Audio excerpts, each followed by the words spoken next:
A city in Eastern Europe, the dead of winter. Temperature 35 below zero Fahrenheit. Like an army of the living dead, ghostly apparitions grope ahead blindly, desperate to reach safety. But their only escape from the chill will be the warm embrace of death. Imagine a city of about 30,000 inhabitants, filled also with about 30,000 of dead bodies scattered all around. They saw thousands of men just dropping dead, maybe start laughing or something strange like that, and then suddenly fall on their face. It's one of the worst disasters in military history. The victims' names unrecorded. Their deaths unmarked. The identity of the killer still a mystery. Lower thoracic vertebrae. At first, the mass murder seems like the perfect crime. And no traces of any injuries, no traces of traumas. All the question is why he died. To lay the ghosts of the past to rest, a small team of scientists will first have to confront them face on in all their horror. But in a place that was ravaged by the Nazis and then the Soviet KGB, the scientists are about to find that in their hunt for this killer, they face none of the usual suspects.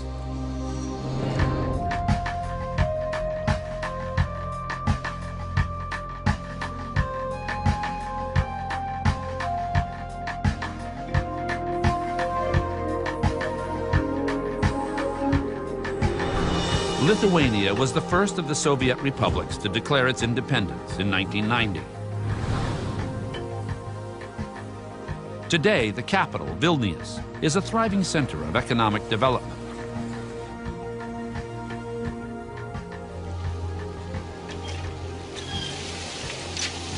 But dig beneath the surface, and icy fingers reach up out of a dark past. You can see here the old building, old type buildings, and new one. Arturas Suokas is mayor of Vilnius. We are on the crossroads between different countries. And in Vilnius we have been occupied by Polish army, Swedish, French, Russian, Soviet, and other armies. This is, how to say, some unique of our history. After the Soviet occupation of Lithuania ended, workers at a former Soviet military base unearthed a shocking discovery, one that the construction foreman will never forget. I saw that these bones were definitely human bones, so I called the police and stopped the whole work. In a mass grave, hundreds, thousands of victims. But who are they? And who was the killer? Dr. Rimantas Jankauskis, a forensic anthropologist at Vilnius University, is called in to oversee the excavation. With more than 2,000 skeletons to identify, it's every forensic anthropologist's dream and worst nightmare. A little bit scary. As you see, they are so intermingled with each other. 8 years ago, Jankauskis excavated another mass grave. By matching photographs of known Soviet dissidents to the skeletal remains, he identified them as KGB victims.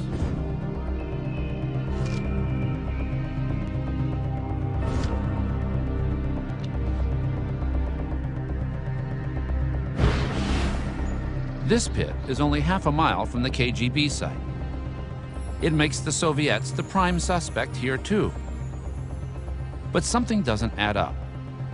This time, there is no smoking gun. There is relatively few artifacts, so they find no weapons, very few coins, and very few military insignias. Before burial, bodies were partially stripped of their clothing, and decades of decay have conspired to conceal the last shreds of incriminating evidence.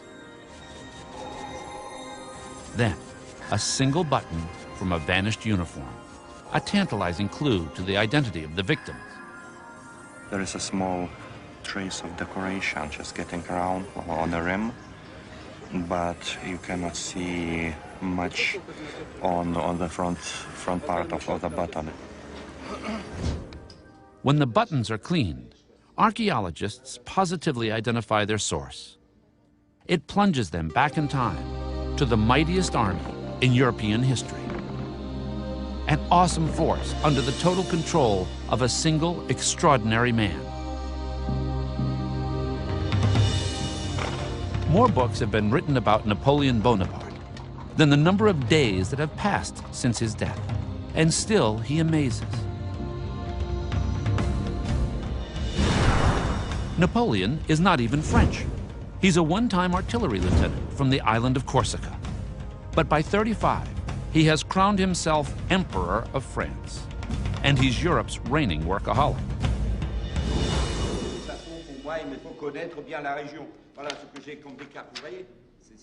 Driven by near manic energy, Napoleon barks out separate military commands to 3 scribes at once, but he also knows when to turn off the heat and turn on the charm. He once told a friend, "When I need anyone, I don't make too fine a point about it. I would kiss his ass." Did this 5'6" military genius have a Napoleon complex? If you mean did he think he was the most powerful man on earth, the answer is yes. But by 1812, with all Europe under his control, well, who was going to argue with him? 5 years before, Napoleon and the Tsar of Russia had signed an alliance against England, Napoleon's arch enemy. But the Tsar has broken it by continuing to trade with England. Now, for Napoleon, it's payback time. Conquest has made me what I am, and conquest alone can maintain me.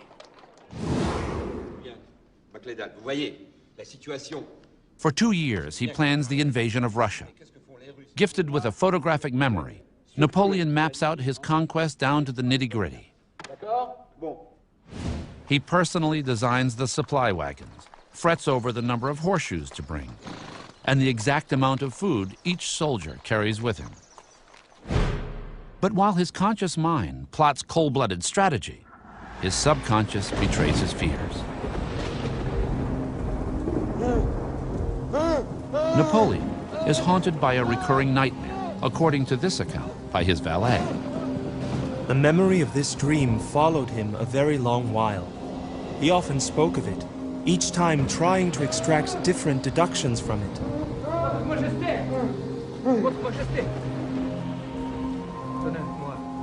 Napoleon admits he's rattled. A bear was ripping open my chest, he says, and tearing my heart out.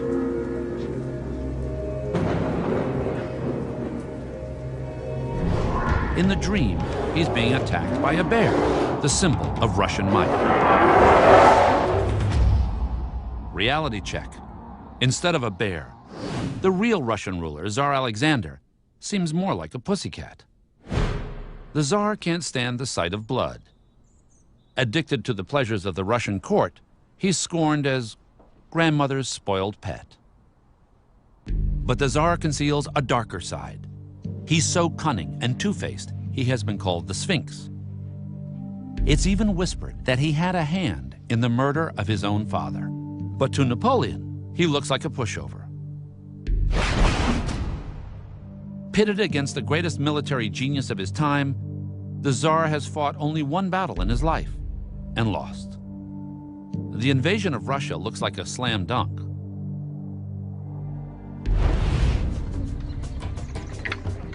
By June 1812, Napoleon gathers the largest army Europe has ever seen. 650,000 men, 140,000 horses. Countless supply wagons carry 28 million bottles of wine and his personal gold dinner service. As one of the earliest historians of the campaign said, everything was there to inebriate a great genius on his own power. Historian Paul Britton Austin has analyzed Napoleon's mindset. He thought he was going to have a short, sharp, good war and a good battle, as he called it. His soldiers intend to ride his coattails to another glorious victory. They just worshipped the ground that Napoleon walked on. He was the new god, quite simply. They even used the word of him.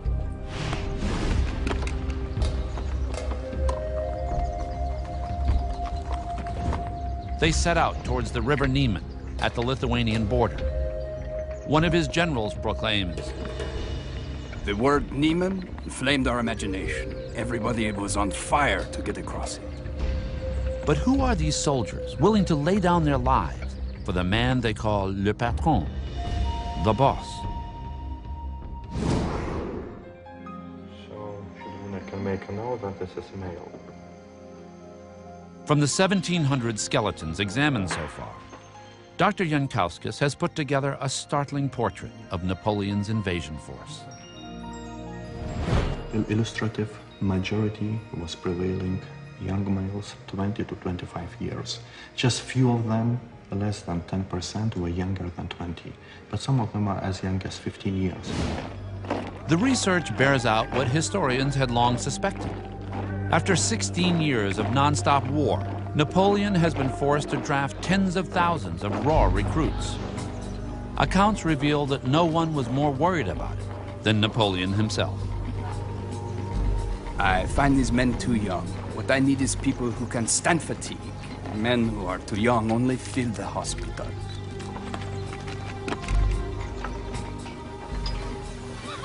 Napoleon holds the army's doctors responsible for the condition of his men.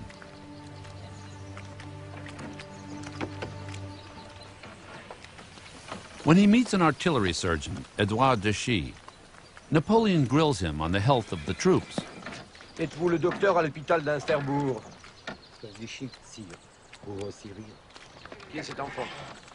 Then he sees the doctor has brought his son with him. Monsieur, cet enfant devrait... The boy should be in school, he growls. The startled doctor replies that he hadn't expected to come so far from France.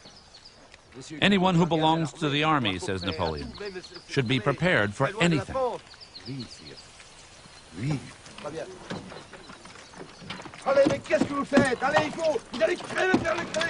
Napoleon thinks he's prepared for anything Russia can throw at him.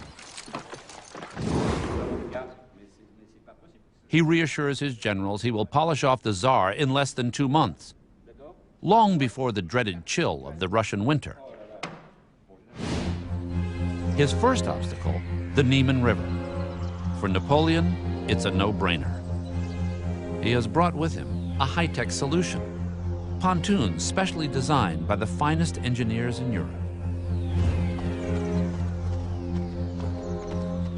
June 23rd, 1812, the night before the invasion. Napoleon personally scouts the ideal place to bridge the Niemen River. But suddenly, he's dealt a wild card. In this case, a wild hare.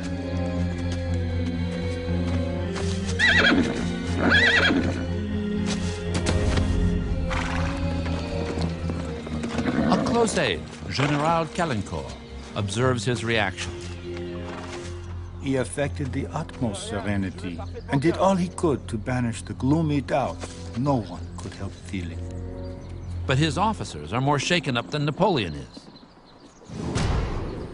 Instantly, the reflection occurred to me that it was a bad augury. Nor was I the only one to think so.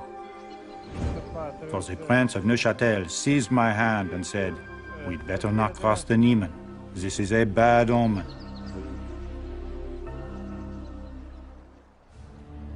June 24th, 1812. Napoleon's crossing of the Niemen River happens like clockwork. In 3 days, 500,000 men with their horses and wagons ford the river. Not a single life is lost. It looks like the bad omens are just water under the bridge. The concentration of 10 armies on the Niemen on one and the same day was an astounding feat of logistics, even for a man who was all-powerful, and he must have been feeling very pleased with himself. Now an intelligence report indicates the Russian ruler is in Vilnius, capital of Lithuania, only a few days' ride away. Napoleon seizes the moment. The French outnumber the Russians 3-1. Napoleon figures sheer numbers will bully the Tsar to the peace table. But when the first reports trickle in from Vilnius, he's stunned. The Russians have fled the city. The Tsar has given him the slip.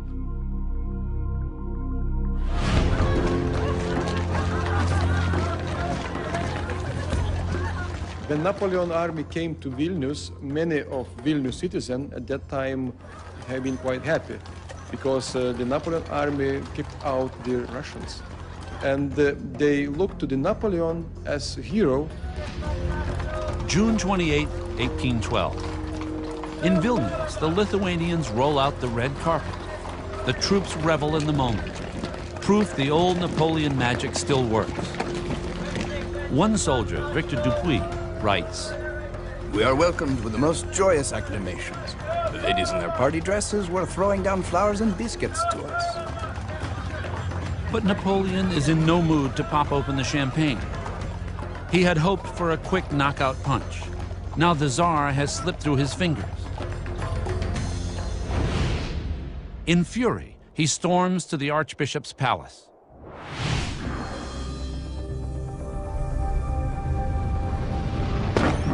He enters the very room where the Tsar stayed only the day before. Napoleon doesn't have long to wait. His aide brings in a message from the Tsar. Tsar Alexander tells Napoleon, "Go back across the Niemen River, then we'll talk." Napoleon is enraged that the Russian ruler doesn't realize he's licked. Napoleon summons Count Balashov, the Tsar's emissary, and throws a major fit. My forces are 3 times as big as yours, he says.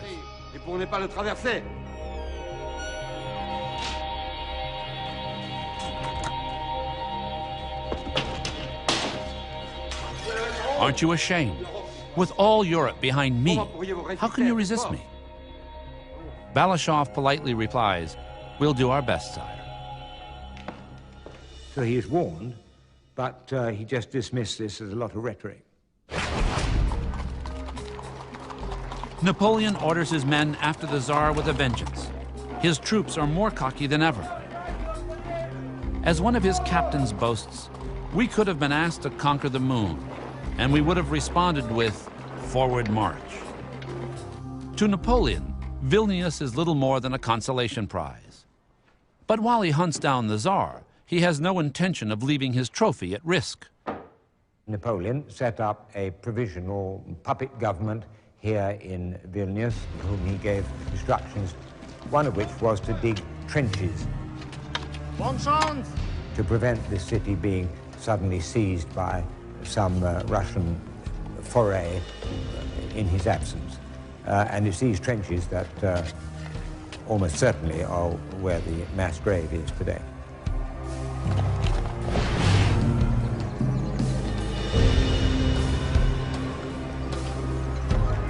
Napoleon's Grand Army sets off on the heels of the retreating Russian troops.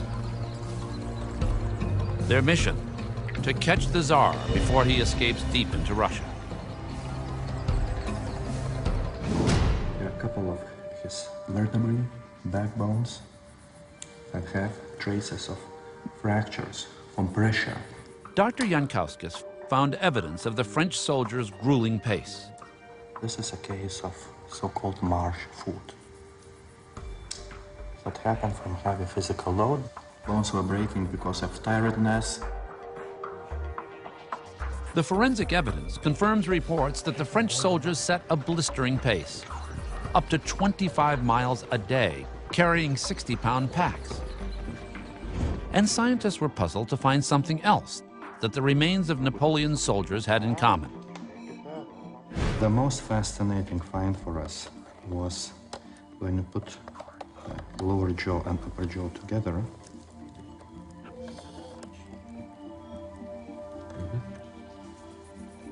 It's like a cleft. Cleft among teeth. The strange notch was seen in the teeth of numerous skeletons, but no one knew what it meant until Jankauskis tried slipping something into the slot. So working hour lasts for 50 minutes, and the rest, 10 minutes, is rest or smoking rest. And He was not wasting his time and just loved to smoke his pipe. A smoke might offer a welcome break from the grueling march. But nothing can bring relief from the fierce Russian climate, according to weather expert David Rhine. Russia has one of the most extreme climates in the world. The vast size of the Asian landmass and its isolation from warm ocean currents create a climate that is lethal in winter, brutal in summer. At the beginning, you had heat exhaustion. You had dehydration. During the first part of the campaign, the weather was hot and it was dry. You had exhaustion. You had rainstorms that muddied the roads up and caused wagons to be left behind and to collapse and soldiers to be stuck. As the campaign continued, you began to have diseases. With their supply wagons bogged down far behind them, the French must live off the land. But the Russian Cossacks torch everything in their path. The scorched earth policy certainly what was a very nasty blow. It wasn't the peasants who burnt down their own villages heroically or anything like that, but it was the Cossacks who were the Tsar's police, as it were, who drove them out, burnt down their villages and their crops. Even Napoleon's most loyal officers see trouble ahead. All his generals begged him not to go any further. You see, he couldn't. He had, as one says, he had the wolf by the throat. You can't let go of it because it'll bite you. And so he had to go on. Too stubborn to turn back, Napoleon spends 3 months chasing the Tsar's army across Russia towards Moscow. Intelligence reports indicate the Tsar is in the Russian capital to supervise its defense. He knew quite a bit about the Russian landscape before he went in there. The road to Moscow from Europe follows the high ground. This high ground was created by ancient glaciers, and this is a traditional invasion route. Hitler followed this route in World War II, and it's the same route that Napoleon followed when he invaded in 1812. This 800-mile trek isn't what his army bargained for, especially not the soldiers who had been conscripted against their will. Desertion became a very big problem. Half of Napoleon's army came from countries that he had conquered. And the minute things got tough, they got going. The troops that don't desert soon fall prey to diseases like typhus and dysentery. No physical evidence of those diseases has been found in their remains. But the bones reveal clues to another dreaded scourge that some of the troops carried with them. This is frontal bone. It's from head, forehead. This is from this area. Yeah, this area. And here are scars of chronic inflammation that are typical and clear signs of syphilis. Dr. Jankowskis has found evidence that supports accounts that women may have traveled with the soldiers. A certain number of females were accompanying the army, like a washerwoman, like a cooks, like a petty tradesman, and so on, also other services, including sexual services. Racked by disease and desertion, Napoleon's forces have lost the numerical advantage.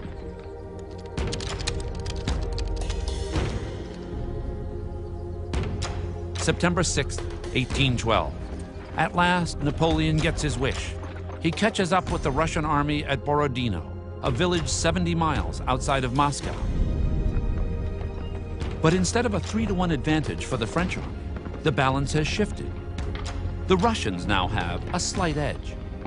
Both sides have their backs to the wall. The troops in the French army, they all knew that they must not be defeated because they were 2,000 miles from France.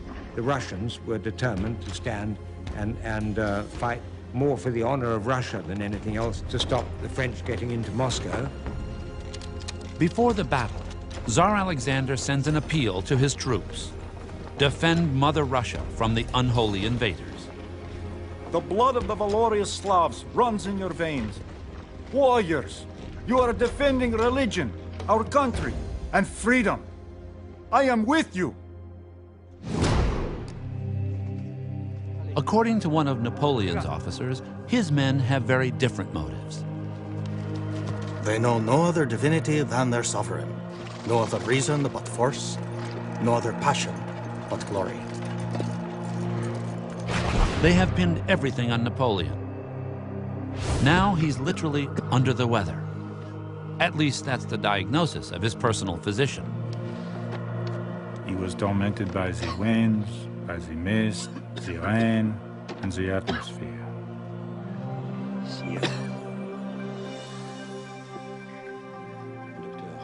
According to one account, Napoleon complains that he's growing old. His legs are swelling, and he has trouble urinating. He blames it all on the humid weather. He was a very, very sick man, not lethally sick, but very ill. And any of our viewers would have wanted to fight a battle in that state of mind. At dawn, 250,000 men do battle. The fighting is intense. An estimated 3 cannon shots per second, 430 musket rounds a minute, for 10 long, bloody hours. The Russians are about to crack. But to defeat them, it will mean Napoleon has to risk his personal troops, the Imperial Guard. He's eyeball to eyeball with the enemy. For the first time in his life, Napoleon blinks. He refused to send in the Guard because he said, what if there's another battle tomorrow? Now, the young Bonaparte wouldn't have said that. This was the crux of the thing. He would have known it. The Battle of Borodino is the bloodiest in history. 74,000 casualties in a single day. That's over 3 times the total casualties on D-Day in World War II. And all for what? Napoleon arrives at the gates of Moscow. According to tradition, he should be presented the keys to the city. But don't hold your breath. No keys were brought. He was extremely mortified. They marched into the city, and to their amazement, they found it empty. That same night, September 15, 1812, Napoleon faces an astonishing sight. The city of Moscow engulfed in flames. He's even more amazed when he learns who did it. The Russians themselves, working on orders from the city's governor. One account records Napoleon's outrage. This is a war of extermination, to burn down one's own cities. A demon inspires these people. The fires destroy 4/5 of Moscow and much of the food stored within its walls. Napoleon sends urgent peace initiatives to the Tsar in St. Petersburg. For 5 weeks, he waits for a response. But all Napoleon hears is the ominous ticking of the clock. The Russian weather is an enemy he can neither charm nor bully, and each day, his window of escape is narrow.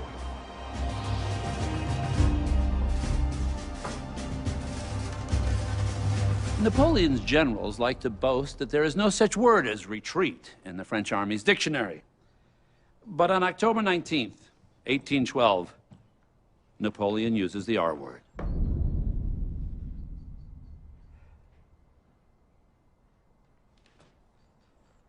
The retreat from Moscow begins.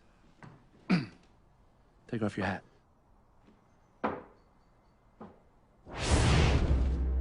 Napoleon leaves the gates of Moscow behind. A close advisor later observed, Fortune had so long showered him with favors that he could not believe she had now deserted him. For months, he has chased after the Tsar's forces. Now, for the first time, the tables are turned. Napoleon is the hunted one. His ruthless enemy has a name. The Russians call it General Winter.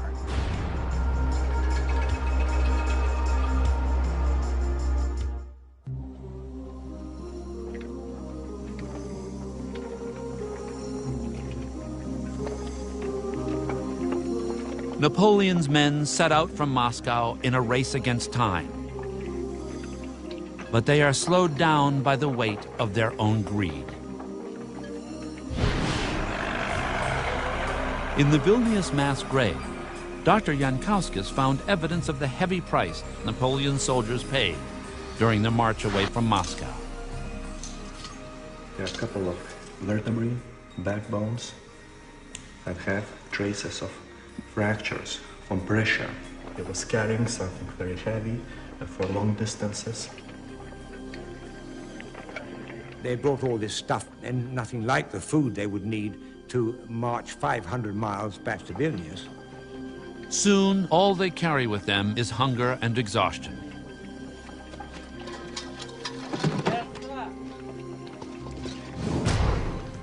With the French troops weak and demoralized, Russian Cossacks move in like hungry wolves for the kill. Cossacks ambush the emperor's personal guard.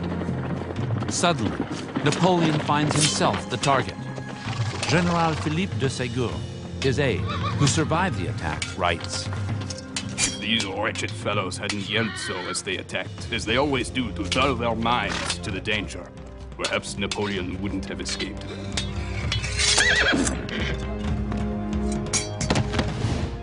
That night, Napoleon takes drastic steps to make sure he'll never be captured alive.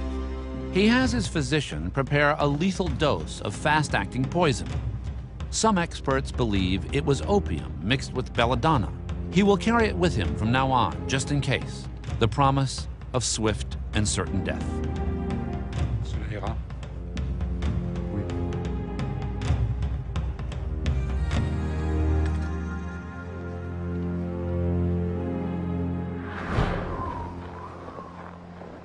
Like the poison he now carries with him, the Russian weather afflicts Napoleon like a curse. Just how extreme is the climate? We're talking the coldest temperatures outside of Antarctica. And if you think that's bad, it just gets worse. Because this year, winter comes early. In the winter, you have created here something called a Siberian high-pressure system. That high-pressure system forces air down and out in all directions. So temperatures around Moscow are much colder in wintertime than they are in the European continent. Even against this formidable enemy, Napoleon refuses to admit defeat. An aide reports.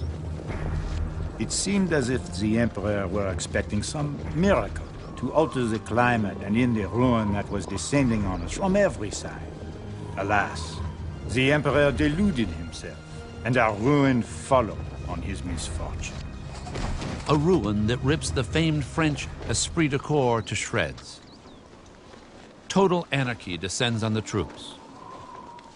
The whole thing fell to pieces, and the egoism, the selfishness, terrified and horrified the army. With all hope gone, some choose to end their misery. An eyewitness recalls. Hundreds of men, feeling they could no longer endure such hardships, killed themselves. Every day we heard isolated shots ring out in the woods. Patrols sent to investigate always came back to report. It's a Frenchman who's just blown his brains out. Temperatures sink to 30 below zero. The new enemy is hypothermia. In an effort to generate heat, the victim's body shivers uncontrollably. Blood stops circulating to the arms and legs. In the final stages of hypothermia, delirium seizes hold. The victim feels a flush of warmth, an overwhelming urge to lie down in the snow to sleep. They start staggering about as if they were drunk. They fall out of the column. Some might start laughing or something, and then they'd just pitch forward flat on their faces. Lots of these people were from the Mediterranean area. They are absolutely not prepared for that. Not prepared biologically. Within a month of leaving Moscow, over half of Napoleon's men have died. General Caulaincourt, Napoleon's right-hand man, confides, "Never did a battlefield present so much horror." The cavalry have been forced to butcher their own horses for food. Now even the officers must walk out of Russia.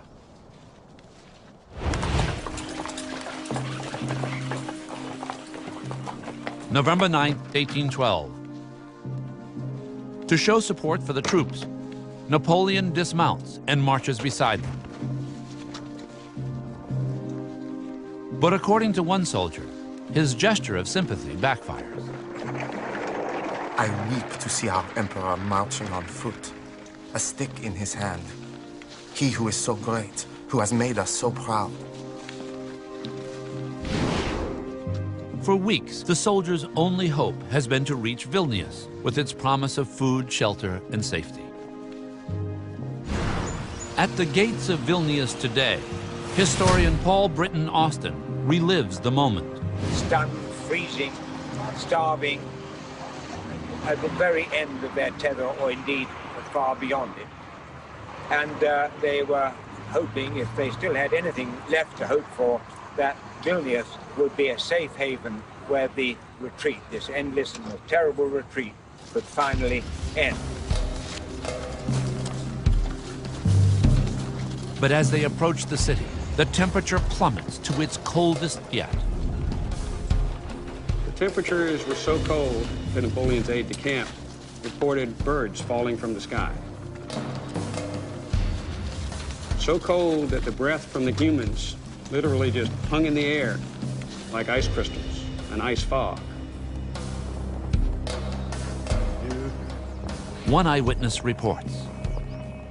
In a little under a league and a half, 58 corpses.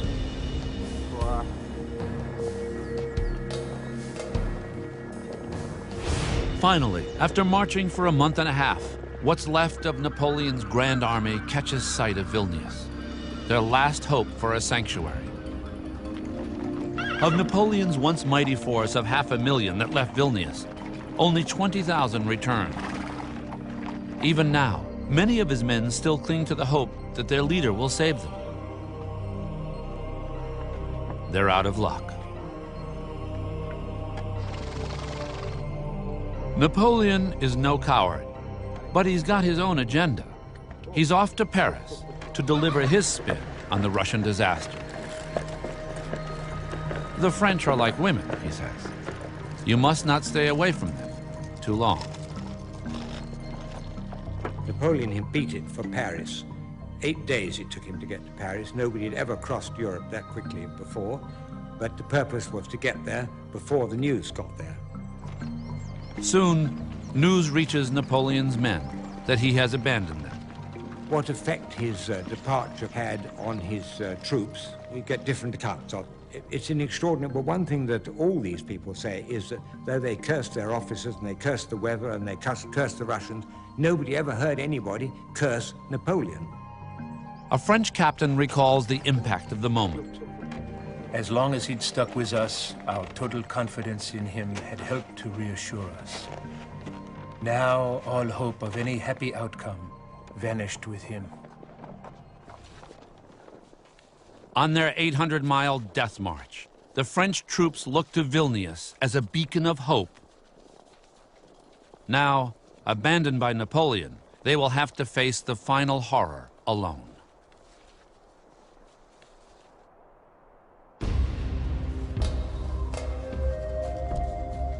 With the gates of Vilnius in sight, Napoleon's soldiers think they've reached safety.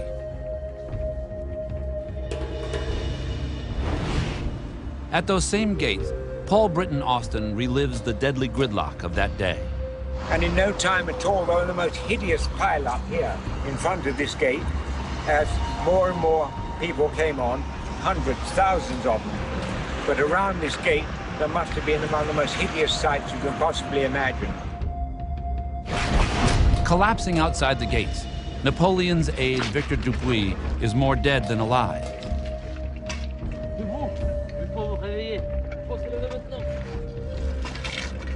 But when he opens his eyes, he finds himself living a dream.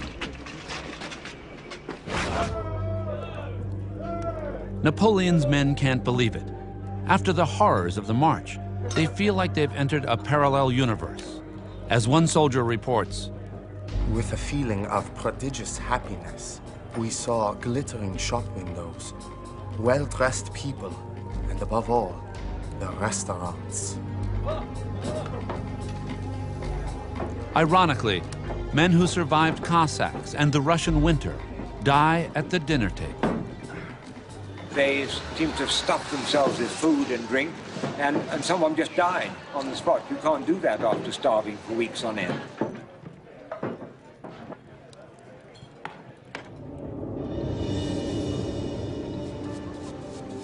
The team of archaeologists found gold coins at the gravesite, a clue to what happened next. Some person was quite rich in this grave, but unfortunately didn't save his life. Money. A few coins are not enough to buy food. Soon, bread sells for its weight in gold.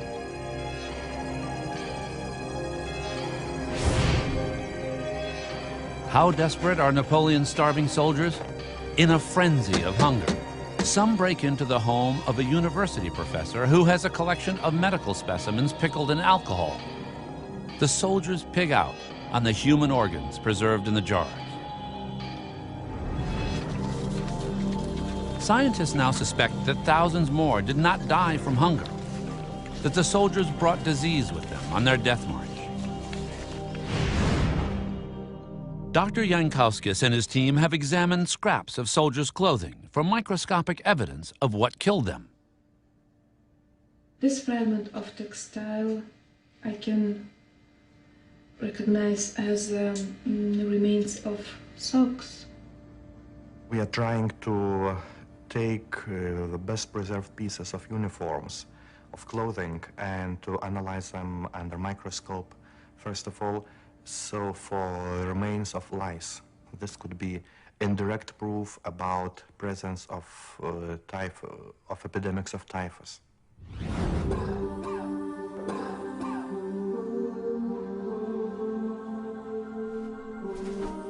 According to eyewitness accounts, typhus and dysentery packed the hospitals with victims. To cope with the overflow, monasteries are converted to hold the dead and the dying. But even here, in the shadow of despair, we find heroes. One of them is Edouard Deschy, the doctor Napoleon met on the road to Vilnius.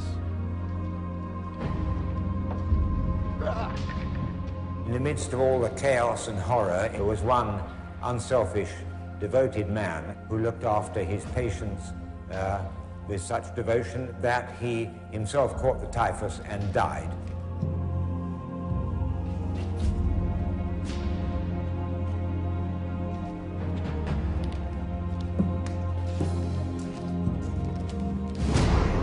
By now, men are dying faster than their comrades can bury them. The bodies pile up, clogging the streets of a city bloated with death.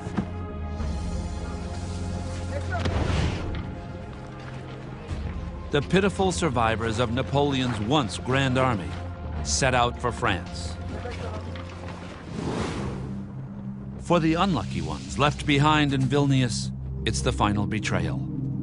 Trapped in a city of the dead.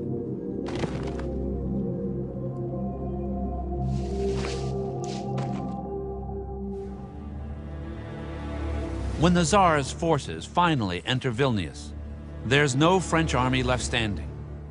And in a place where death rules, life takes on a terrible new agenda.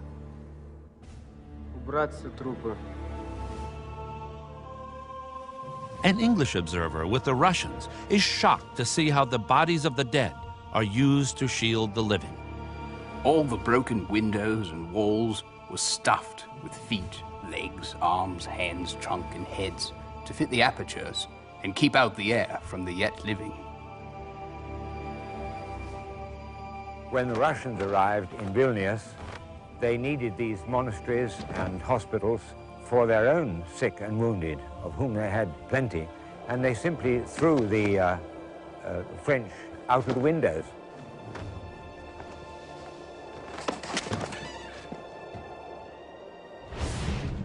Archaeologists like Dr. Jankowskis find evidence of the unthinkable. We imagined quite vividly how it was, just piles of human bodies laying upon each other, being taken, being transported, like logs. With the grim irony of war, Russian troops hurled the bodies of Napoleon's soldiers into the trenches the French had dug themselves only a few months before.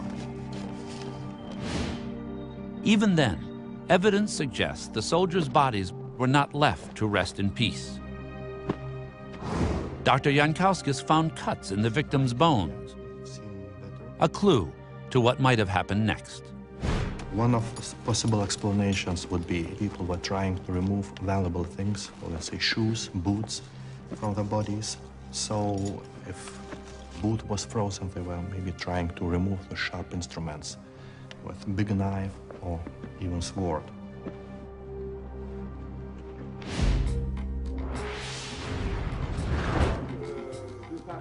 Far from the icy mass grave, Napoleon has turned a cold shoulder on the hundreds of thousands who sacrificed their lives for him.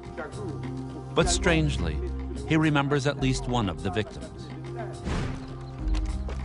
On a list of casualties, he recognizes the name of Dr. Deschy. He remembered him and his son and sent an order to Vilnius that the boy should immediately be sent back to France under escort and given a scholarship for his education. For Napoleon himself, the Russian campaign has been a cruel education. He writes it has taught him two lessons he will never forget. I've committed two errors. One to go to Moscow, the other to have stayed there too long. From the sublime to the ridiculous is but a step. Up to the 6th of November, I was master of Europe. I am not so any longer.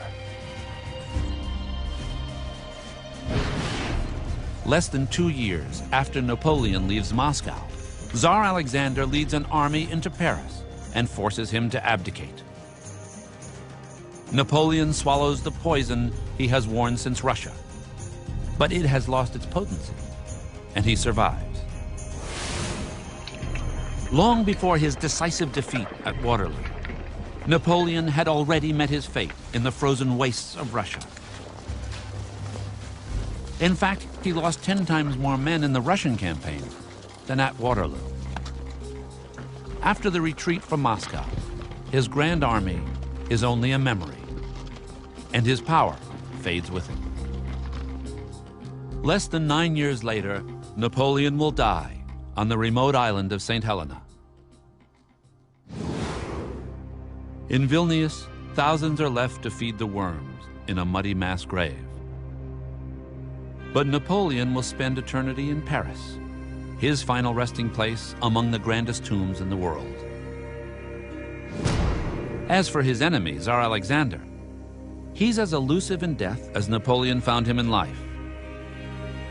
When the Tsar's grave is opened in 1926, it's empty. What happened to him remains a mystery to this day. And what about those who died for Napoleon's glory? Nearly 200 years later, their remains will finally be laid to rest with dignity at a military cemetery in Vilnius. Here they will join the ranks of soldiers from 2 world wars. But theirs may be only the first wave.